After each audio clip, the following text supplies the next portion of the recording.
Welcome everybody. Y'all ready for this? The Hustle. My name is Steve Aramopoulos, and these are my co-hosts. I'm Talia.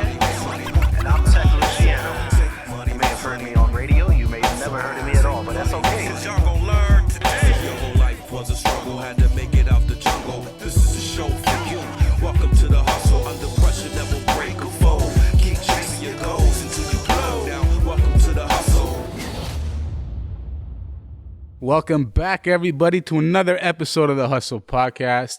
And today I'm joined with my man Ray Antonio. Yes, sir. RM Experience. RM Experience. Yellow Sea Podcast. Yes, sir. Fucking shit, man. There we got This guy moving. He's doing I got a lot of things. one more. Black Box Media. Black Box. I knew Black Box Media. I saw it. I totally forgot it. It's all right. That's a new one. That's a new kid I just gave birth to. Oh, okay. All right. Perfect. This guy dabbling in everything right here. We're doing a bunch of things. I'm trying to manage schedule now. It's a pleasure having you on the show. Thank you for having me over. I know we tried to schedule this a while back, but that's when everybody was hitting us up. Oh, let me get on the show.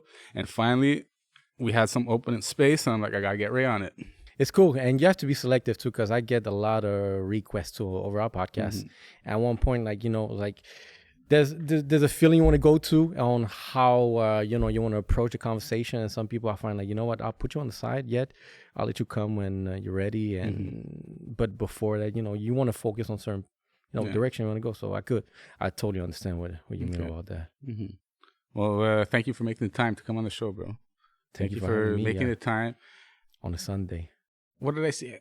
My man, you Nicaraguan, right? Nicaraguan. Well, Nica in the building. What's up? That's it, man. Yeah. How many Nicaraguan do you know? I know like 5. That's it. We're a rare breed here. Yeah. Most of them went to Miami. Mm-hmm. They're like, nah, I ain't going to the cold.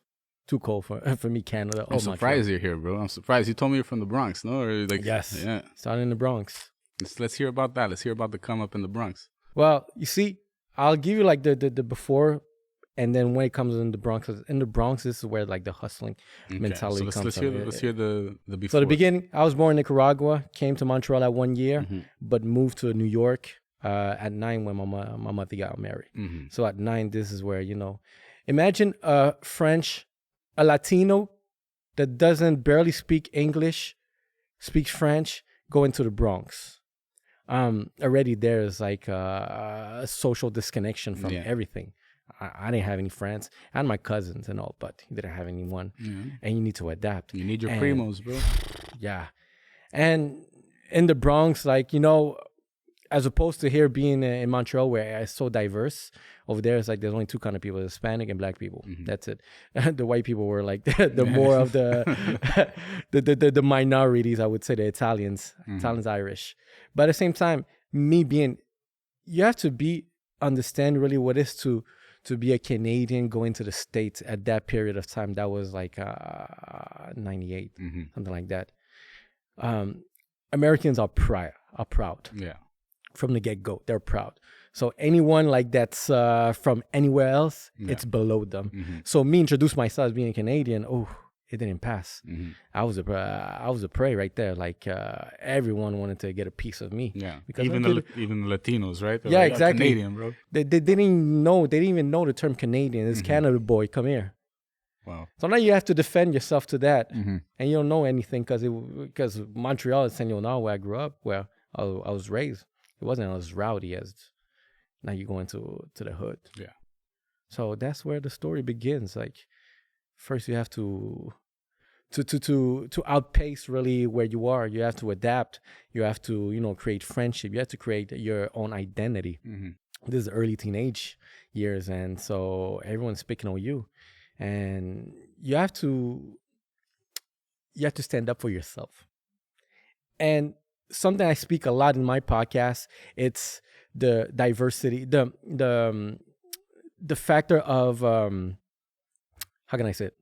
Now I'm losing my words. No, maybe actually I'd say it in French, but I'm not gonna even understand it. No, not even. Not even. It's not even diversity.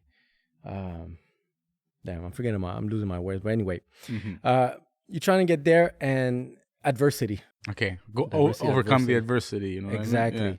So those are adversity you have to overcome. And a big story that I haven't shared yet, but I'm waiting, to be in a conversation where I can have this very profound conversations about being bullied. Mm-hmm. So I was, like I said, I was a prey, and I got bullied. Yeah, I've been there too, man. You got bullied? I remember in high school. You know what I mean? You're the small Greek kid, Oof. and I was in a And you're smaller, and right? I was in a school like Yeah. I'm not gonna say everybody was a bad dude or anything like that, but these dudes were like thugging and stuff. You know what Yeah. I mean? And then you like fall prey to the thugs. And why? Just because you're white, bro. I'm considered white. I'm Greek, so I don't really consider myself white. I'm like, Yeah. I'm Yeah, but Mediterranean, you know what I mean? Olive skin. People think I'm Latino sometimes. So you could be Puerto Rican in New York. exactly. Everybody they think I'm a Boricuan when they see me in New York. Hey, papi, ven aquí. Yeah, you could be Puerto Yeah, Rican. Exactly. So when that shit happens to you as a kid, and you get picked on for no reason, and people tell you like I had a dude tell me I don't like you because you're white. Like I literally had a dude tell me that at my high school. Word. Yeah.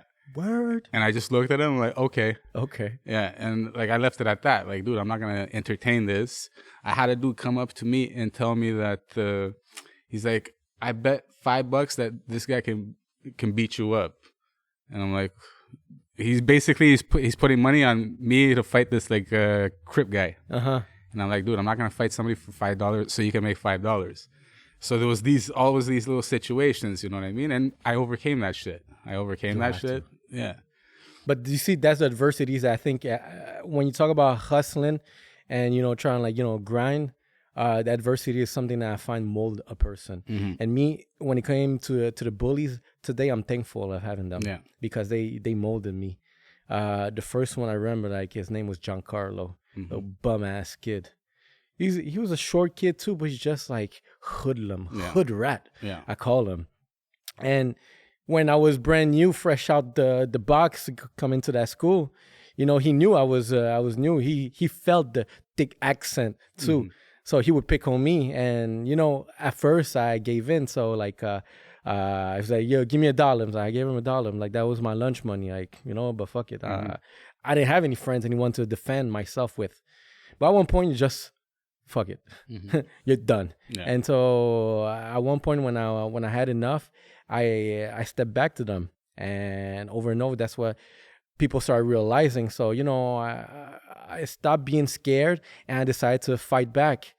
A nice anecdote. This is a funny one too. This other guy, like very Michael. His name is Michael Byrne. I know that. I'll name them. Bum ass. I hope they hear that. But at one point, I'm sitting on the table talking to two girls, and he comes, him and his two buddies. So three of them, and then he looks at me, he's like, move over. I'm like, nah, I'm talking to the girls here. And he was like, some shit started happening, and they like to provoke you. They love to provoke you over there. And so just my reflex and seeing what really was the New York mentality, I told him, yo, if you don't step away from here, I'll smack you with a slice of cheese. And there was a sandwich there with a yellow cheese. And since he's a thug, he was like, go ahead. Yeah. So he put his face forward. I look at the cheese. I look at the two girls, and it's two men over there. Like, I grabbed a slice of cheese and all you heard is fucking cheese, and you saw his eyes like just popped. He was like, oh, he did it in front of the girls, in front of everyone. As soon as I did that, I dipped, I ran. Because the other two guys started running after me. And then, they jumped me. It's fine. What I did, that slice of cheese. It's stuck in his head, dude. Stuck in his head. I heard it. Heard his ego during lunchtime. I'll say another one just to close the anecdote of bullying. This other guy, how do we call him? I think we call him Macho Camacho, which was a boxer, but his name was... he was a bigger kid, like more bulky.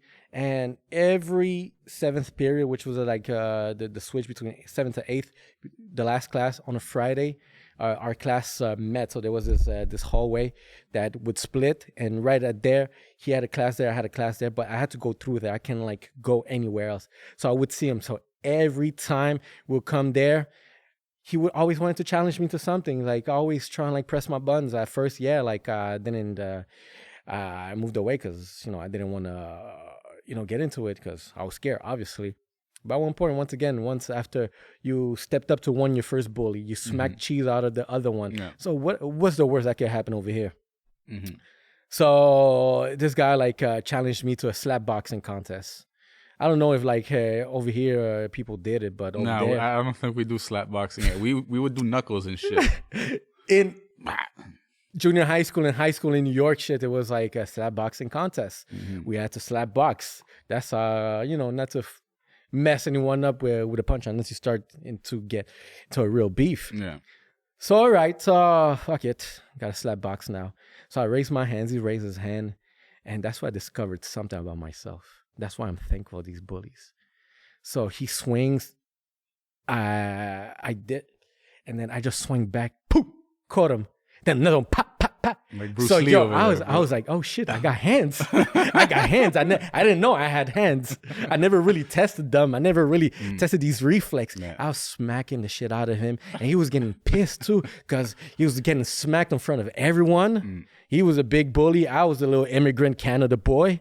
So I'm smacking him around. He's swinging back. He's missing me. And at one point, the teacher comes, separate us, and he looked at me like, okay. That was the last time he picked on me. After that, like we actually went a double date with him and two other girls. It reminds me of a similar story. We'll end it on this one, but thank you for sharing that with me because not a lot of people want to come on a podcast and talk about bullies and. I love that topic. This needs to be. It needs to be addressed. Exactly. I had this one kid. Like I remember going to high school, bro. He would pick on me because he was like 7 feet, like 6 something, 6'5", 6'6", or something, like a very tall motherfucker. And he would come in and he would always like pick on me because of my size and tell me, oh, how's the weather down there? And like, oh, shit like that, you know what I mean? And one day, like, dude, he just pissed me off. We were walking through, it was English class, I think we were walking, and he said, he did another one of his quirky remarks, and I just turned around and I nailed him with the textbook right in the head. And ever since then, we ended up being friends for like 10, 15 years. We ended up, then something else happened down the line that, like business related that I could imagine. You know what I mean? But we had a strong friendship for 15 years because I smacked this guy in the head with a textbook.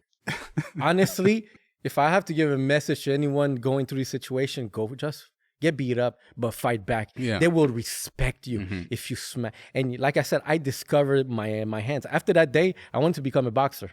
Yeah. Honestly, I could have became a boxer. I had cardio. I was quick with my hands, and I discovered because I decided to fight back, not to get owned up anymore.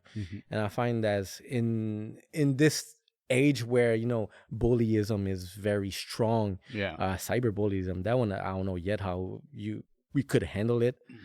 Someone else like from another generation will be able to say how did you overcame, let's say, cyberbullyism. But in terms of bullyism, face to face, I find that it wasn't easy, but it created like these relationships, like in your experience with one. I had another one too when I moved here. In the same case, once again, bullyism just keep following me. I guess I just look stubborn when you see me at first. But that's something like really interesting that I like to share about New York. But New York is a hustling mentality. In New York, like I'm not gonna say I'm just gonna restrain myself from saying way too much stuff. But at an early age, like you did what you had to do, bro. Yeah, you do what you got to do, and we were doing good at doing what we had to do. We actually were doing good, and doing so good that I was doing so bad in school, and my mother was able to see that it wasn't a good fit. And that's how you came back over here. Like, what was she's like, nah, I can't. She was like, she knew that if I stood there too long. The options are whether you go in jail, whether you end up with some bad shit. There was nothing positive coming out of there. And she kicked me out. And I came here to Laval. So, Saint Leonard, Bronx, Laval. Imagine those transitions of how, like, your mind. I was 16 when I came. So now you're back again. You have to redo that again. The only difference between when I came from Canada to New York is I was a prey. I was a little bitch there. But when you come do the transition from the Bronx to Laval, Yeah, dude. oh yeah, hey, Yo, you're from New York? you're the star. You're from New York, bro? Yeah, exactly. That was the vibe. Like, Oh, you oh, met shit. 50 Cent? It was shit like that. And since too, I had like my clothes too was so different. I had like bunch of jerseys, which people over here I felt like were wearing jerseys, but not as You didn't have the exclusives, bro. You exact guys, exclusive shit. yeah. Like Tim's, What's it called? Jordans, What's that place in Manhattan? That Dr. J's. Dr. J's, Dr. J's got all the J's. exactly. Bro, come on. Jimmy Jazz. There. That was another one. Yeah. Just to name a few, but yeah, like you came here, like you're like a star. Everyone, the girls look up to you. It was like, Yeah. oh shit, he's from New York. He's a bad boy. So you came here. What was the first thing you started? Like, how did you start like getting back on the right path, though? Shit took a while. Shit took me 4 years. Okay. It took me 4 years. So you came here. You still had that I mentality. still had the mentality. Yo, Shit, I'm from the Bronx. cocaine dream. Honestly, yeah. Yeah. That was my mindset, and I told myself, shit, whatever I was doing there, I'm going to do it even bigger here. Yeah. You're like, dude, the jail sentence here ain't shit. Ain't shit. So I started doing some little shit in school, but once again, I was the outsider. Yeah. People didn't like it. I didn't know how the rules worked. To me, it's like, fuck it. Let me do how we did it back then. Sorry for the mic. So, you start easy, but people weren't feeling me in the beginning. Like, who's this kid? Who's this guy like coming from it looking thug and shit and trying to take over our spot? So Taking all the ladies over here. Like, yeah. Come on, bro. I got snitched on for a few things. They opened up the lockers. It was empty. What's up? I was getting rid of everything by noon. But anyway, you build up from there. Like you're still hard headed. I still hadn't learned my lesson. I was more pissed at life at that stage. And you have to understand, teenage boy, like you're a teenager, 16, 17, you hate everything. Yeah. And you have to overcome that. Once again, like before, I had to overcome my bullies. I was my own bully. At that point, like you're living with the bully inside you. But what was like the family life like? You said you had your moms and everything. How about your pops? Was he in the No, picture? my pops wasn't. My pops passed away when I was 2 years old. Okay, rest in peace to that. Rest in peace. But I think, once again, everything happened for a reason. I think I find that the reason why maybe I got away with so many things, or maybe things I got saved. I always felt like, something, someone is looking up over me. Yeah. And I gave myself a benefit of the doubt that, it's him. It's him looking over me like, yo. Yeah. You have a guardian angel. That's what you're thinking. Yeah. Exactly. So maybe that's why he passed away. But then again, I'm trying to think to myself, like, what my life would have been if he would have been present. Because he wasn't a traditional, let's say, dad, as I would say. If I look at other people's father, like, he was a special guy. He was a pilot. Okay. Plane pilot. And that's how he died. Plane crash. Wow. So. Well. I was like, shit, I would learn how to pilot. Yeah, I can imagine too, though. Young man being raised by a single mom.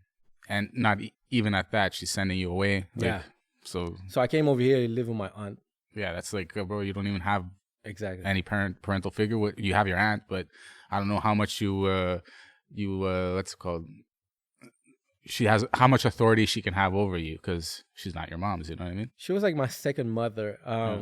She didn't give me no authority. She gave me 2 rules: go to school, and do what you gotta do in the house. That's it. Okay. After that, like, I gained a new type of freedom. I was able to come back home at whatever time. I could disappear for a week and come back, and she would still. And the only call I would get would be, "Did you throw out the garbage?" So that gives you room to, to that kind of freedom to do stupid shit. Yeah. If you're stupid. Exactly. Because let's say you had somebody calling up, your mom's calling up at 10 saying, "What are you up to? Are you okay?" As opposed to you can go a whole week. Yeah, exactly. And I get a phone call to see what's going on with you, as opposed just like what's going on with the garbage. And she wasn't a bad person. Not she was saying a very, very good person, Yeah. but she just felt like, look, It's not her place. I'm not his mom. Yeah. I can't just be on his ass like my sister did. And the best I could do is just, you know what, give him maybe try something else. Yeah. And it worked. Yeah. I had positive influences in that home. She was an entrepreneur herself. Mhm. So like, you know, she always been hustling. She cooks, she bakes cake. Okay. She's been doing it for over 30 years. So like I'm the one who's doing her deliveries and things like that. Mhm. So I've seen, you know, that hustler mentality. She's a immigrant woman who came from Nicaragua to here, and early stage, yeah, she did some work, but at one point, very early stage, she decided to just start baking cake and selling them. And when you've been doing that for over 20 years, like you have a reputation at one point that Yeah. That's what it is when it Everything's comes to a business too. If you've been doing it for 20 years, you're doing something right. yeah, exactly. So It pays the bill, the mortgage, trips, everything. So you have that mentality. I had another positive influence in that household. My cousin, she was 5 years older than me. I always looked up to her as my bigger sister. She was more in the straight path, go to school, things like that. So her and her now husband, I remember seeing them like study, spend their time studying, and they were studying biochemistry. okay. So a nice background. So I saw them study while I was, still trying to figure myself out. But it's that kind of influenced me to, maybe I should go to school. Yeah. No, that's like you said. I think your mom did do a good It was service by sending you over here because you had structure in that house. In the sense, you got to see a bit your entrepreneurial aunt, Yeah. successful business lady. You got to see your cousins in the biochemistry field and everything like that. So you got to see these things that it's possible, and you don't have to be doing all this negative stuff with your spare time and with your actual time. I still did some stupid shit, but Yeah, I think it but took a little bit. for sure. But you start to that's why It sparked it. That's why it sparked took 4 years to me to like the last stupid thing I did. That one would have been very costly if it wouldn't turn bad. And that's where you realize you're sitting on your bed, looking at the ceiling, and you just tell yourself, "This is not the life. This is not the life. You can't go this direction." Yeah. So you have to start doing other things that you don't usually do. And what was the first thing that got you out of that rut? Two things. The first one is that I started studying. We also have these passion dreams, these artistic dreams. I wanted to be a rapper. Okay. Everybody wanted to What be was a the rapper. name? What was the name? God damn, that one I'm ashamed too. But Don Ray, Don Ray. the Ray just stuck to Don me. King. Yeah, exactly. Went in that direction. I kind of switched it up when I got a bit more mature. Tony Ray. Tony so Ray. this is like Ray Antonio. Yeah. Inversed it with I like Tony that. and Ray. That's good, bro. I even told myself, shit, I should name my son like that, Tony Ray. Tony Kind Ray. of sounds nice. I find any Latino names rolls right off the tongue. You know what I mean? it. So, music is very cliche, but music is something that I wasn't the best rapper. I guess due to my voice, I had some bit self-esteem issue with my voice. I didn't feel like I had that voice, that strong voice that could capture over music. But one thing I was good at is writing, so I started writing lyrics. I had and I figured, let me try to find someone that could sing these lyrics. So I got a girl to sing my song. So that's something I started focusing on the side. To make some money. I started doing. I learned how to barber. How would you say cut hair? Cut hair. To barber, cut to hair. barbershop. I learned how to become a barber. Yeah, I learned I became a barber. Living in Laval back then, the metro didn't exist. So to get a haircut, the closest one I had to go to Montreal North, which was an hour and a half. Okay. You know how many buses? It was like an hour and a half for a haircut? Hell no. So you learned how to cut your own hair. Don't tell So I bought a clipper and started doing it myself, and ended up mastering it. People saw, I was like, yo, shit, you could do it right. And I did it on myself because I had a good set of mirrors. Yeah. I Started remember doing they were it. selling these. Exactly. So now I started doing it to people. And people were like booking me, so my weekends were just like cutting. So I was driving. So this was my service. I would drive to your place and give you a cut. So you just pay for my gas and the cut. Yeah. So that was my weekend money right there. And from doing these activities, let's say for the barber, I remember cutting in. There was a gym in underground gym, basement gym, like in De Laurentides and Laval. So I would just start cutting in the staircase. So guys wanted to fuck it. This is where I had the most light. So, and there was a Step into my office. and like that was my office. So people would come in up and down the stairs, and everyone would see that shit. Can I get one too? It's like, yeah, after him you could come. So I'm just in the middle of people's face, and nobody's telling me, yo, you can't cut here. I'm like, fuck it, I'm cutting here. It's Saturday, people like are working out now. They pump, they want a little shape up. So, and eventually there was some Italian dude that was cutting his hair. He proposed to me a business. He was like, hey, would you like to open a barbershop? Like, because there was none back there. Would you like to open a barbershop right across the street? There's a nice little place. And I looked at him, I was like, that could be interesting. But I denied. Yeah. I declined. I was like, it wasn't for me. Look, even if you would have accepted, I find like it's you're gonna have a partner that's gonna come in on your That was the idea. your blood and sweat. You know what I mean? Like, okay, it's good to have the financial backing to open up the spot, but at the end of the day, it's gonna be like you're gonna feel a certain type of way knowing that you're the guy that's cutting all the hair and doing all giving him a cut. and giving a cut. You know what I mean? So it could have been something like that deep inside that made you think like if I'm gonna do it, I'm gonna do it by myself. Honestly, no, it wasn't that. Or you're just like, dude, I'm cutting hair just to cut hair. That's Back it. then, I was too dumb to think that way. The only reason why I didn't do it is just because I don't see myself doing that long term. I'm like, I didn't want to start that because I liked finishing things. So I didn't want to start that and to be stuck on that lifestyle. And nothing against any barber. I respect you guys for that. It's just that for me, it wasn't what I was seeking. I wanted something bigger than that. 'Cause I just felt like opening a barbershop, you could open like maybe a few franchises around here. But I find like there's a cap to that. Yeah. And I don't want to reach that cap. I want bigger. True. Like, not to diminish any barbershops out there, Respect. but at the end of the day, it's like if you have grandiose plans, I don't think the barbershop is gonna get you that. You know what I mean? You're gonna get good money probably. You're gonna have plenty of shops, but like you said, there's a limit to where you can reach. You know what I mean? And so, that was like one of the first hustles. So that's what happened. All this mentality of, trying to find a hustle and things like that.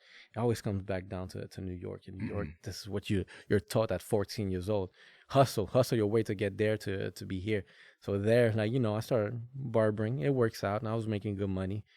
And to my demise for that barber shop opportunity, 5 years later, after I got proposed, that opportunity, there's a barbershop that's very popular that opened up exactly where we had stayed, and they made it big. And I looked at it, I was like, damn. You're like, dude, that could have been me. Damn, that could have been me.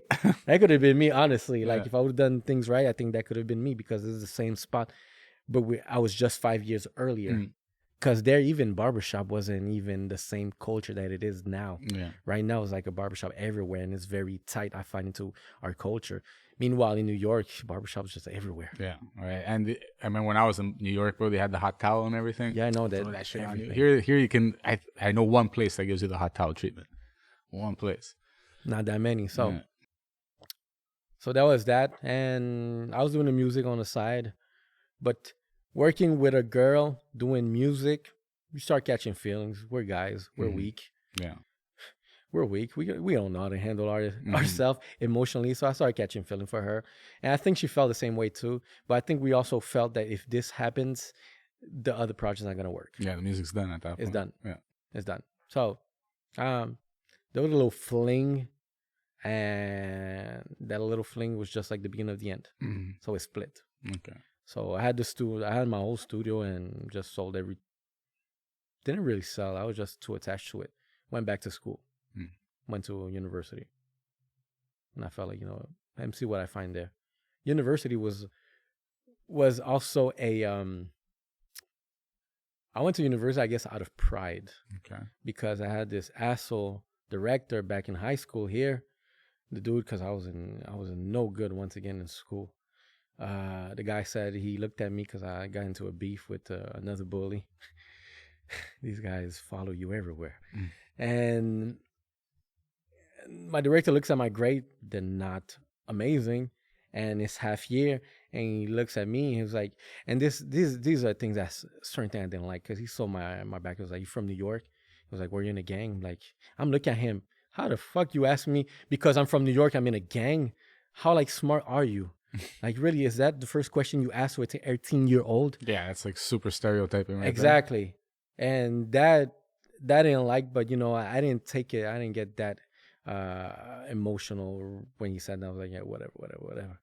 And one thing too that did stuck to me, and this to this day, if I'm talking about it, stuck to me, is they said, look, someone like you can't finish, won't be able to make it in school. Like, you need to leave and go, you know, for study for adults and trying to find your path there. And it got to me. So, you know, that day is like, pack up your ship and go. Then that same exact weekend, I'm just in my bed thinking about once again all these events, and I was like, nah, fuck it. I went back to school because I wasn't kicked out. I was given the option, but he presents the option in such a narrow. He basically was super fucking mean about it, and like he tore you down, and he's like, "Get out of my classroom," right, or something like that, and I don't want you to come back. It could have been presented in a way that you felt that was my only option. Yeah, it was your only option, and I don't know if it happened around a bunch of students or something like that. There was 5 of us, and you're like, dude, I got super fucking embarrassed by this guy. There was 5 of us in that during that session that were wearing his plan to get rid of. And I'm the only stubborn one who came back. Okay. And when he saw me, I was wearing a nice blue shirt too. I decided, you know, let me fuck with him with a nice blue shirt, iron and everything. Went back and I told him, nope, I'm not leaving. I'm going to finish school here. And he was like, all right, fuck it, shoot yourself. This guy quit 2 weeks after. Wow, good riddance. And after that, since I decided to finish. I wanted to finish high school. Yo, I ended up getting, I don't know, like I'm talking shit here, but maybe you needed, let's say, 60 credits to finish high school. I finished with 80. So I even overdid myself at the end. But once again, it stuck to me, like someone like you cannot be successful, cannot finish school, like around those lines. So that when I went to school, it's like to prove to that guy exactly that, you know what, I'm going to finish school. I'm going to go beyond even what you said. And I ended up finishing school. Took long, but you did it, dude. Yeah, you did it. And during that school area, that's where I launched my first official business, a startup. Which one? What was it? It was called PopLinks. PopLinks, basically, we're developing an application for small businesses. It's a loyalty program for small businesses as an application. Sounds right. It was a nice little project. That was back in 2013, 2014. Okay. I was 24. I was young. A big lesson that I learned there, because it flopped. But a big lesson, because we're maybe like 7 partners around the table. First of all, way too many partners. Too many chiefs, not enough Indians. Yeah. I've been there before. And another quote that we heard of a lot is, if you are the smartest person in the room, you are in the wrong room. And unfortunately, not to disown anyone that was there, because they are good friends now today, but like, I was in the wrong room because it's just too many things I was doing that.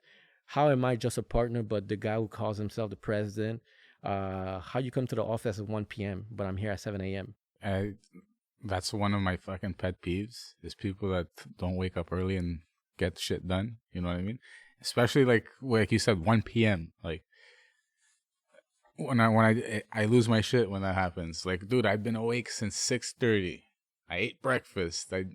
I did a bunch of work till 10, and then by the time like I meet up with you, it's 1 p.m. or something. You know what I mean? And you just woke up or whatever it may be. Like, no, exactly. People's timing. Like, I think everybody should be on the same time frame, because the day starts early. It does. The day starts early, especially when you're hustling. Yeah. And in this case, like, I was still going to school, but night school. So like, I had how I ended up there is because I lost my previous job. And I was looking for a job after sending out 30 CVs. Nobody was calling me back. And I was a good friend of mine told me, hey, these guys looking for, people to build this business. And, I said, fuck it. I want to be an entrepreneur. This is the one. And that was in the tech space too. So that's how I got there. So I was the marketing guy. I was the business development. I was doing a lot of sales before, and I was going in school. Not that school gives you anything better, but you know what? I'm the only one in school over here chasing a diploma. Yeah. Once again, not that a diploma makes you any better, but what are you guys doing? And the guy who calls himself the president comes at 1 p.m. to the office. He said, "Oh, I just woke up at 11, started playing video games." Like, yo, bro, what the hell are you doing? Yeah, come on. Like, I should be president because I'm here every fucking day. And not only I'm here every day, every morning, but I'm the one bringing the first check to the business. This business making $0 fucking dollar. But now there's income because me. Yeah. Well, one thing we're doing, once again, when the Hustle podcast, wintertime in Montreal, you guys know it's harsh. Yeah. But me and my other guy, we were going door to door, knocking at businesses one by one, carrying some big ass, let's say, signs just to describe. Like, we didn't even have a computer, so we had printed out these big Diagrams slides, and everything. exactly, like 7 slides. That it was that big in one of those big, let's say, briefcase sort of. Yeah. And you know, with a strong winter snowstorm, you have that shit just flying, dangling, and then you're there like just knocking at doors, and you're opening this, literally going door to door. We're doing going door to door, meeting with business owners, and hey guys, we have this, we're building this application. It's going to be a loyalty program that you're going to offer to your clients. Your clients are going to come even more to your business. People were liking it, but what do you have to show? I have this slide to show you, but we didn't have nothing. Yeah, it's a big PowerPoint presentation. That's what it Yeah, was, exactly. We didn't have nothing to show. But once again, we're in the Hustle podcast. And hustle. having nothing to show, I closed deals. And I feel bad for them. I felt bad because I came out. I managed to. This is where you start to understand really the power of your sales skills. Because I came into a store, 45 minutes later, I had a check signed for like one of our packages, and packages weren't cheap. Like, it was maybe the biggest package was maybe like it was a 10K, 5K, 1K. Yeah. So that was like maybe like a 1K. Okay. Imagine giving a 1K to someone who just knocked at your door and convinced you that he's building the biggest shit ever, but doesn't have nothing to show. If you know how to talk, bro, and you can, like you said, I'm a salesman. That's what it takes, dude. You got to present yourself in a way that they're like, here, take my money. That's Let's what do happened multiple times. And like, I was the only one bringing checks to that company. I'm like, yo, guys, we have a startup. How am I the marketing guy, but how am I also the one bringing the salesman. checks? I'm the salesman, the marketing guy. I'm everything. So you know what? So when we're sitting around the table, I'm getting loud and I'm getting uncomfortable too. And you're going to hear me out because I was taking space. And then once again, this comes back to, if you're the smartest person in the room, you're in the wrong room. Because I'm in this room, and when I was speaking, giving my feedback and, I was taking space. People felt it. Yeah. And people felt it because, I was doing that. My actions speak for themselves. So I said I was going to do. I said I was going to do something. I did it. I brought back the checks, brought back the money, and because I'm there, we're doing the shit. So, and being the first one who was bringing back these checks, I guess it kind of motivated the other guys too, because the other guys were like, "Oh shit, we got pressure now." Yeah. So yeah, now people started waking up, and another guy brought in a nice little check, and nice, finally. Yeah. But at the end of the day, that shit didn't work out. Bad fucking management. We ended up flopping 124K in a year for nothing. Wow.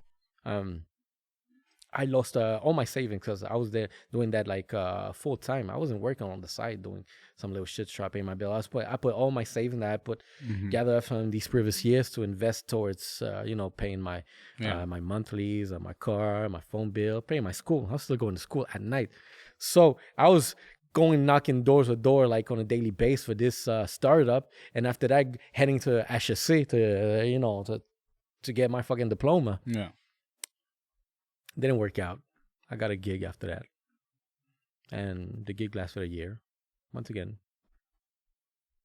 nothing serious. And where I'm up to there, I think I was like 25, 26. Okay. I'm old too, by the way. How old are you? 35. I'm 34. Nice, nice. For once, because usually, honestly, usually, lately, I feel like, fuck, I'm always the oldest guy. Like, everyone is like fucking 24, 22. Nah, bro, 34 over here, bro. Come on. So I'm like, fuck, it's about time someone's about the same age. So you know, like, really oldest. Yeah. What about you? Tell me something about it. Hello. Yeah. Filmmaker, like I mentioned before. I got into making music, bro. I think we have a similar story here, except I didn't grow up in the Bronx. I grew up in PX. So you grew up in BX. I grew up in PX. Not bad. PX Park is X, not it's not the most lovely place either. No, it's not. It's not the most lovely place. So I had a pretty like interesting. So all right, interesting teenage years and everything. So you were like, let's say, quoting just the white kid in a very immigrant. No, but even that, PX is Greek.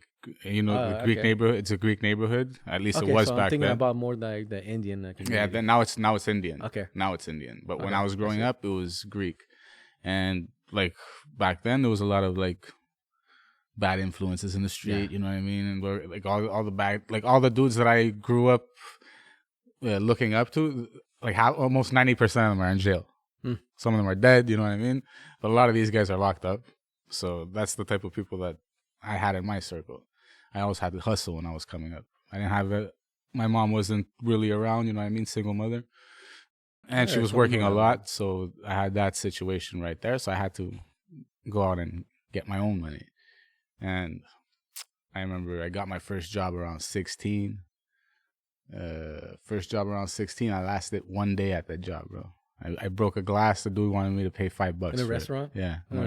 And I was under the table, so that was like on top of that. That's $5 is my hour's work. You know what I mean? I'm like, dude, fuck this, I'm out of here. Keep it. So anyways, that was like one thing. And then after I ended up getting another job, that job I kept for a while. So it kept me like out the streets, and I was still doing small stuff, you know what I mean? And then I started getting into picking up a camera. And actually, no, first was rap.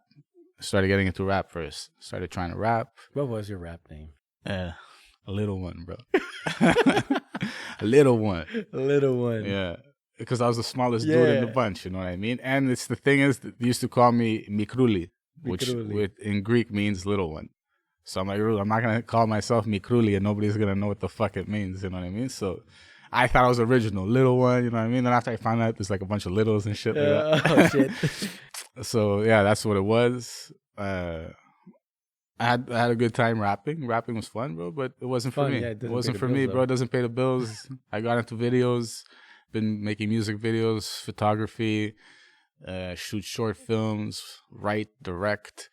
That's what I do, and I've been doing that for like the first time I got into it was maybe 15 years ago. I got into it with a few partners and it didn't work out because everybody was on different pages and stuff. Like, I should be getting this much percentage and I should be getting this. And I remember we were in front of the registry office and we literally... Try to figure out. We ended the business right in front of the registration office. That's good though. Yeah, it was That's great. Fucking great. That's great decision making. So that happened. I stopped rapping for a bit because something happened with the crew and I just felt like I didn't have love for the music anymore. You know what I mean? It's all this like politics bullshit like going on within the crew and the scene. Like, that's not for me. You know what I mean? I want to make music because I like making music. And then after I opened up a restaurant for 2 years, bro, I opened up a restaurant with friends. One of the partners was the guy I smacked in the head with a textbook. Oh, that's nice. But what happened after 2 years? This motherfucker... Smacked you back with a textbook. Like 6 months into the business, like everything that he promised he would do, because I put in money, my second partner put in money, and this third partner was going to put in sweat equity because he's a cook, I'm a chef, this and that. Okay, so what do you propose? I'm going to work 6 days a week, open till close. I mean, I'm like, dude, I think that's a little too much. We'll do 5. I go, you have your weekend off, do 5. And then after it turned 6 months later, bro, he doesn't even want to do that. He wants to do half his hours that he promised he was going to do. We have him on paper like idiots for 33%. Yeah, so all this shit, you know what I mean? Anyways, one day, like, I just lost it on him. I threw him out of the fucking restaurant. I'm like, get the fuck out of here. Take off your apron, get the fuck out of here. So that happened. he thought like we were gonna crash and burn because nobody knew how to cook. Because he's the cook, right? But it turns out, bro, the guy was so lazy. He taught the dishwasher how to do everything in the restaurant. So he leaves. The dishwasher's like, dude, I know how to do everything. He's like, no, I'm like, what? So this guy, great. bro, the dishwasher teaches me how to cook, basically. So that's how I learned how to cook. And then after like losing my life and being in that restaurant, like it was sucking me dry. You know what I mean? You're there every day. I'm sleeping there. I'm waking up in the fucking couch on the other side of because we had two sides to the restaurant. So I would wake up on the couch, wash my hands, wash my face, and get the shit prepped for the day. You know what I mean? And then after a while, bro, I called up my partner at that time. I'm like, dude, I'm done. I go, if you want it, it's all yours. I want nothing to do with this anymore. He's like, no, fuck this. I'm now too. He's going, if you're gone, he's like, I'm not staying in this. So that's what happened. I gave up on that. I took like a year to relax and just get my shit back, gather my thoughts, you know, relaxing at home, sleeping, got to sleep properly in a bed, you know what I mean? Mm-hmm. And then I got back into waitering because I was a waiter before. So I got back into waitering at a restaurant, and I met somebody at the restaurant that was he just got a camera. And I had just bought a drone at that point to like start fucking around with flying drones. I like the image and everything. And that's where it started. That's how it started. We formed a company together, and ever since then, we've been making videos. We got big clients. We've done stuff for Kid de Cheval, Red Sack, Fujifilm. Nice one. Yeah, so it all started from a $1,000 camera and a drone. That's how it starts. That's how it starts, dude. And like me, look, me, my background is I'm a marketing guy, so I've been doing it for like 12 years. Mm-hmm. After all that event, I got a shitty ass job that I didn't like. I want to kill myself, and I quit that. No, I wanted to quit, and they fired me. And it's funny how things work. I got fired because they fired me before I quit. I got chômage. Mm-hmm. And that kind of helped me like start my business. Yeah, because the next day I was already back on the grind, back knocking. So now by then I got the experience of knocking at doors. I know what it is to knock on doors. I'm very comfortable at it. So started my marketing business 6 years later. Still doing it now, and that's where we launched the Black Box Media, the podcast. Nice. And the Yellow Sea podcast, it's in conjunction with Black Box Media. Yeah, Yellow Sea podcast. Well, when beginning pandemic, I lost a few clients on my portfolio, and I ended up having 50% more time to do things. And although I did lose clients, I was still able to cover my costs, my bills, and things like that. So it wasn't a problem. Money wasn't a problem. So I decided to utilize that extra time that I had to, do a podcast that I've been wanting to do for a while now. That was a project that I had since 2018, and now it's finally there. So I started. I asked a friend of mine that we're able to have some strong business conversation always on a weekly basis. We could have easily call each other maybe like 3-4 times a week and still maintain these hour-long conversation. And I felt this is kind of unique to have such a long conversation over the phone with a guy. Yeah. And us being in your early 30s, so I brought him in to be my co-host. We started Yellow Sea Podcast. In the first year, we recorded 49 episodes. And the opportunity behind that is that people start seeing what you're doing. We had got sponsors, and now other people see the studio, see the quality that you're doing. Now people want to use your product, your settings and things like that. So that's when we felt like, all right, we might need to, because it was in my basement. Yeah, we might need a space. So that's where we ended up thinking about getting a studio, which the studio today is Black Box Media. And we have a crew, we have a team, we have experience, we have 6 running podcasts there. Oh, sick. So sick. And I see you're wearing Rosemont on that hat. Rosemont. What's I saw something about distillery. Yes. What's the distillery, and what is the connection to Rosemont with that?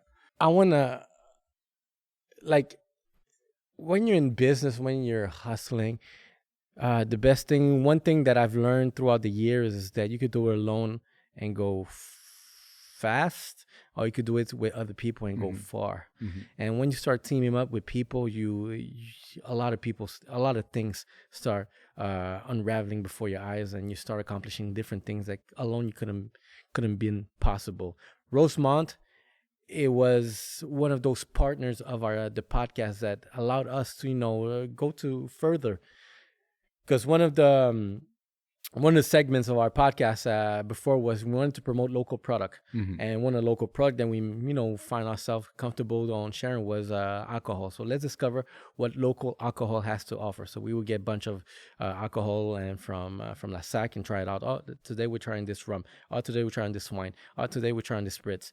And we ended up, there was a specific brand of rum and gin and vodka that was always coming up from the same place, Distillerie de Montréal, and was Rosemont. I was like, damn, it's a third, let's say, liquor from them that we tried that is very good. So I decided to call them up. I told them, hey, we have this is going on, and we're looking, to see if maybe we can work on a little partnership, something like that, like a sponsorship. We met, they agreed, and ever since now we're going in our second year. Oh, very nice. They've been sponsoring us, and yeah, we've been pushing the brand out there. So having partners like these guys, for a podcast where it's still there's so many gray zone on how you make money out of a podcast, but we're hustlers. Yeah, exactly. That's the thing with the podcast. The podcast. I'm still waiting for some sponsors, so if you want to sponsor me, all right? If you're looking for sponsors, I can hook you. I'll hook you. We'll talk about it. We'll talk about this. We'll talk about it. So yeah, I know what you mean, dude. Like it's like I didn't get into it for money. I got into it because I thought the scene needs something for the people that don't really get the opportunity to speak on platforms like this. Because from my experience, when it comes to entrepreneurs or rappers or stuff like that, producers, there's only a certain group that really gets onto the radio. You know what I mean? Yeah. So that's what I find. Yeah, the one that been. So unfortunately, we're getting to that time of the day because, bro, we've been talking for a long time right now, which it's a great conversation, a great one-on-one. I loved it. I got to learn so much about you today. But this is the time of the day that you got to pick up that gem, bro. Okay. You got to pick up that gem. And you got to drop some knowledge on the people out there. Drop some knowledge. I'll say one that really that follows me still up to today. If you don't ask the question, the answer will always be no. So some people are scared to ask questions because, I'm going to get declined. You're going to say no. It's going to say this. When you ask a question and you're not sure about it, there's only two possible answers, yes or no. And at the moment you didn't ask a question, it will always be no. And I've been in so many situations where I wasn't too sure about if I was going to get it or not, but I asked a question and you don't know how many yes I got just because I ask the question. So my advice, guys, you want to be a real hustler. If you don't ask a question, the answer will always be no. And that's a beautiful gem that you just dropped. You gotta take that leap of faith. Ask a fucking question. The worst you're gonna get is a no. It's a no. That's it. I mean, it's still gonna hurt your feelings or something. I don't know. But at the end of the day, be a man, be a woman, whatever. Be somebody that has cojones. And just fucking take that leap of faith. Thank you, my man. Where can we find the Yellow Seed Podcast? Where can we find Black Box Media? Where can we find Ray Antonio? All right. I have a personal Instagram. It's Ray Antonio. But I started just recently, guys. If you want to support my marketing profile on Instagram, it's Ray Marketing. Also, I have Black Box, BLK. Box.inc, which is the studio, the creative studio. Yellow Seed Podcast on Instagram, YouTube. Follow us, guys. We're building something nice that we're getting some good positive feedback on TikTok. Marketing Papi 1. All right. LinkedIn Ronaldo Mendoza. Shit, this guy everywhere. He's everywhere. Well, thank you for coming on the show, bro. One of the best conversations I've had in a while. I got to learn, like I said, so much about you, your upbringing, your fucking hustle mentality, everything that you're doing, all the great stuff that you're doing with Thank you. Rosemont and the distillery. And I look forward to having you back on the podcast because I think we still have to continue Yeah, this. we got to continue this. There's dude. so much. We I gotta just gave you like continue. the tip of the iceberg. Yeah, like, exactly. We they don't try to scratched the give you the surface. You know what I details. mean? We just scratched the surface on that. But for real, and then you gotta come to the seat. Exactly. Now you I come gotta to sit on the yellow seat, bro. You gotta fucking put me in the hot seat. Yeah, to the golden thrones. Oh, the golden throne. Oh. I'm gonna have my chalice by then. Yo, that's it. I'm gonna have to bring a crown. All right, guys. Thank you for watching another episode of the Hustle Podcast. We out. We out, baby. The Hustle. My name is Steve Aramopoulos, and these are